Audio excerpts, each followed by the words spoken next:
Welcome to Beautiful Thrift Homemaking. I'm Linda. I'm reading a vintage cookbook from 1917. It has the rather fun title of A Thousand Ways to Please a Husband. This is a reprint from Dover Publications. We're following the first year of marriage in our with our main character Bettina as she prepares meals for her husband Bob and for the many guests that they have over. So she shares with us tips about hospitality as well as her recipes. We're in the month of September right now, and I'm going to read to you today chapters 55 and 56. Chapter 55, Bettina plans an announcement luncheon. And so I thought, if you were willing, I would have the luncheon the last of this week, said Bettina to Alice one sultry afternoon, which they were spending on Bettina's porch. That's dear of you, Bettina. Oh, how queer it will seem to have everyone know about it. You must let me help with the luncheon, of course. No, indeed, Alice. Ruth and I are going to do it all alone, and the guest of honor is not to lift a finger. You can advise us, of course, but you mustn't arrive that day till everything is ready. I want to tell you about a few plans I've made. I wish I could consult Harry, too. But he won't be at the announcement party. No, but he's the leading man in the drama and important event when off the stage. Let's telephone him to come here to dinner tonight. It is so warm that I have planned only a lunch, but we can set the porch table and have a jolly informal time. Do call him up, Alice. I'd love to, of course, if you really want us. Indeed I do, but we'll have to hurry, for it's after 5 now. I'll help you, said Alice, after Harry had given his hearty acceptance. Let me fix the salad. All right, and I'll stir up some little tea cakes. It's better not to cut those beets too small, Alice. It makes them soft. I never add them till just before I serve the salad. There, that's fine. Do you want to fix the parsley to garnish the ham? Ham looks so much better with parsley that I never fail to garnish it. I have nasturtiums for the center of the table, and we'll garnish the salad with them too. It will be a festive little meal. What else can I do while you're making the tea cakes? You can make the iced tea, Alice. You do everything so easily and deftly that I love to watch you, and you have never cooked at all until lately, have you?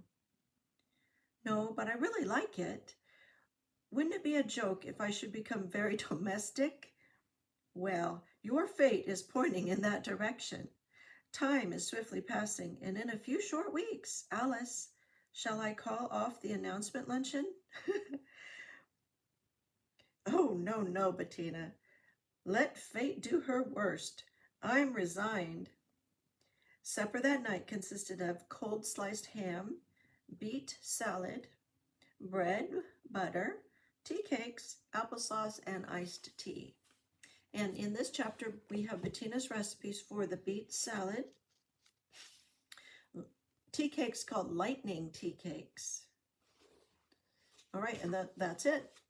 All right, we are going to read chapter 56 right now, and then we will discuss the 2 chapters. Chapter 56, Ruth and Bettina make preparations. Oh, Bettina, aren't the butterflies darling, exclaimed Ruth, looking once more at the table display of her work. And with everything ready to begin in the morning, won't things be easy for us both? What shall I do next? Not a thing, Ruth dear. You've worked too hard all this afternoon, I'm afraid. Now we're going to sit down to a good hot dinner and tell Bob all about our preparations. Something smells good, said Ruth. I've been so busy with all these cunning things that I haven't even thought of eating. But now that you mention it, I'll admit that I have a fine, healthy appetite. Well, dinner is almost ready, and Bob will be here any minute. It's all in the oven except the corn, meatloaf, sweet potatoes, and apricot cobbler. Oh, how good it sounds. More sensible than all our fluffy dishes for the announcement luncheon. But then, I do love fluffy things. I'm sure Alice will like it, and all the others too. Makes me most wish I'd kept my engagement a secret and announced it with ceremony as Alice is doing. But I couldn't, somehow. No, you couldn't, Ruth, and neither could Fred. He'd give it away if you didn't. So I guess there's no use wishing you had kept it. Anyhow, you just suit me as you are. You've been such a dear to help with the luncheon. Goodness, there's Bob now. The dinner consisted of beef loaf, sweet potatoes, corn on the cob, bread, butter, and apricot cobbler. And we have 2 recipes at the end of this chapter. We have the recipe for the beef loaf and the sweet potatoes. Oh, I'm sorry, and Bettina's apricot cobbler. All right, so let's take a moment to discuss these chapters and what we can glean from them. All right, let's discuss chapters 55 and 56, shan't we? All right. Bettina plans an announcement luncheon. Now this theme is going to run across the next several chapters. So here we have Bettina throwing a party for Alice to announce her engagement to her friends. Ruth will be helping Bettina with the preparations. And we'll see that again in the next chapter. Bettina also invited Harry over for dinner that night. And she says it'll be a lunch on the porch. She offers tips on a salad preparation when you're putting beets in a salad. Bettina tells Alice that she shouldn't cut the beets too small, that they should be no bigger than 1/2 inch cubed, because otherwise they get mushy.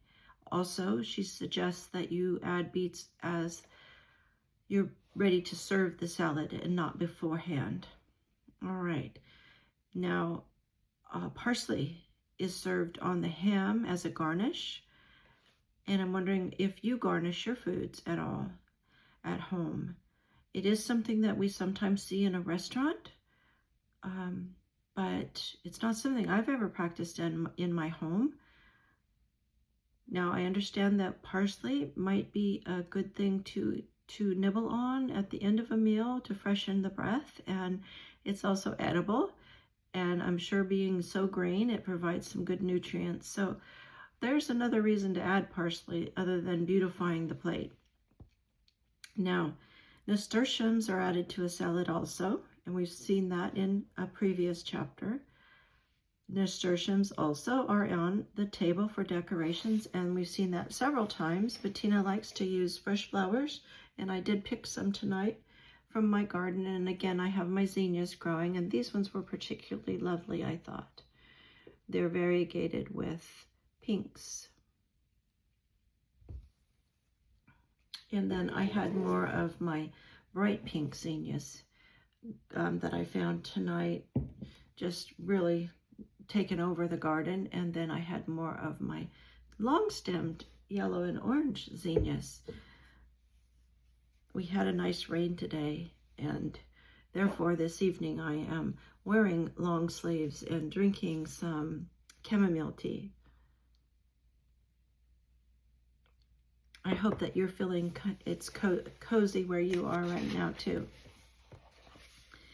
So we had another topic that came up in this chapter, and has to do with resigning yourself to become domestic, as Alice said. And I'm wondering if you can relate to that. Did you have a struggle thinking of yourself becoming a homemaker? I know our culture is not always supportive of that. I am so pleased to see many young women on social media getting back into homemaking and really enjoying it and being wonderful role models for the other young women in their generation. So just so pleased to see that. However, when I was in college, I remember being somewhat attracted to becoming a home economics major, but I didn't, because there was a lot of social pressure to avoid that. And they even had a derogatory term for it. It was called an MRS degree. Yes. I think it would have been fun to be a home economics teacher in a high school or junior high, but I did not have that career. All right, so lightning tea cakes were interesting, and that was the interesting recipe in this chapter. I was going to share with you how they're made. It's a plain little muffin is what it is. It's made with 1½ cups of flour, 3/4 cup of granulated or powdered sugar, 2 teaspoons of baking powder, 1/3 teaspoon of salt, 3 tablespoons of melted butter, 1 egg, 1/2 cup of milk, and 1/2 teaspoon of vanilla. And it seems that the only flavoring in these muffins is the vanilla. You're going to make them by simply sifting and mixing together the flour, sugar, baking powder, and salt. Make a well in the center of the mixture and pour in the melted butter, egg, milk, and vanilla. Stir all together and beat vigorously for 2 minutes. Fill well-buttered muffin pans half full of the mixture and bake 15 minutes in a moderate oven. So I think they're called lightning muffins because they're very quick to put together and they bake very quickly. A half-filled muffin is not, muffin tin is not going to take too long to bake through. And the moderate oven, we remember, is about 350 degrees. And then also she uses the sifter, which we've seen before for the dry ingredients. And I thought it was interesting that she beat vigorously for 2 minutes because from what I understand, most muffins, you kind of want to avoid overbeating them or else they get those kind of funny peaks on top. But that was the directions that she gave. All right, we're going to move on to chapter 56, Ruth and Bettina make preparations. So again, we're just flowing right into that party prep for the announcement party. So Ruth is over there with Bettina, and she's helping out making those decorations, and they're going to be butterflies, and they're preparing fluffy dishes to serve for the girls. And then they also eat dinner tonight together. And you notice that a meatloaf is served, and it's called beef loaf.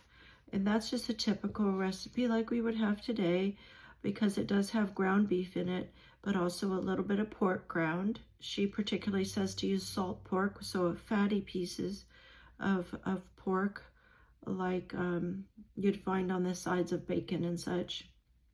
And she uses fresh breadcrumbs in her meat or beef loaf, as she calls it. She does put some tomato in there and an egg as the binder. So I think the beef loaf is pretty typical of what you'd make today. One thing that was interesting is that she did shape that into a loaf that fit in a small buttered pan. And then she added beside it in the same pan some peeled sweet potatoes that she had put some salt on and let those bake in next to and beside in the same pan with that beef loaf. And then I'll tell you about Bettina's apricot cobbler.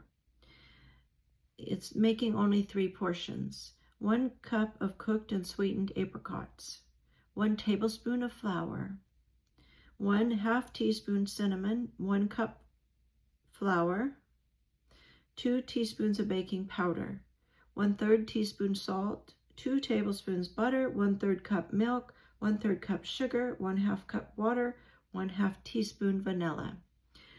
All right, mix the apricots, 1 tablespoon flour and cinnamon. Mix and sift together the 1 cup of flour with the baking powder and salt. Cut in the butter with a knife. Add the milk until a soft dough is formed. Place the apricot mixture in a baking dish and the dough on top of the apricots. Cook the water and sugar together for 3 minutes. Add the vanilla. When the cobbler has baked 15 minutes, pour syrup over it. Bake 10 minutes more in a moderate oven. Well, I thought this was really a fascinating way to make a cobbler. Perhaps you've heard of it, or maybe that's the way you make one. But I have a recipe here from my mom, and she has gotten this recipe in the past from someone named Nita. And it's on a little recipe card here, little splattered and well-loved in her kitchen in years past. My daughter loves this recipe, so I've saved it out from my mom's things for her to keep. And my mom's method of making a peach cobbler, or Nita's recipe, was quite different. And so I'll tell you what hers is. It says heat in a saucepan 29-ounce can of sliced peaches with juice cut into pieces. Melt a cube of butter in a 9 by 13 pan in a 350-degree oven.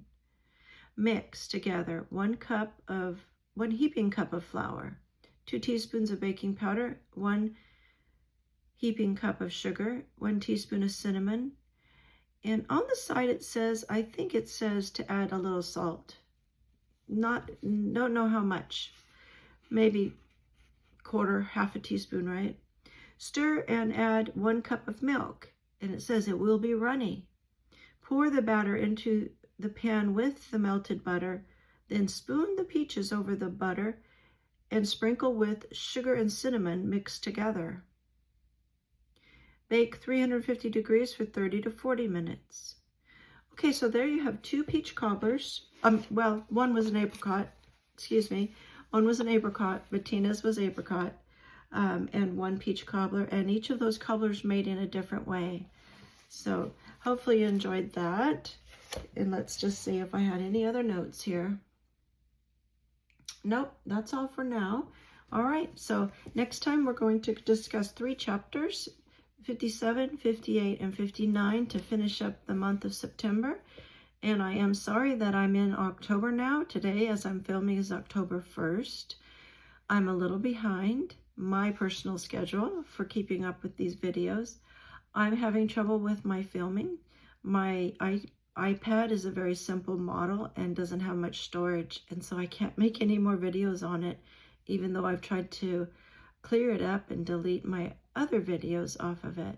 So I'm going to have to work on that, but I'm using my iPhone for now and seeing how that will work. So this is my first filming on the iPhone, and we'll see. But until then, take care and stay hydrated and cozy.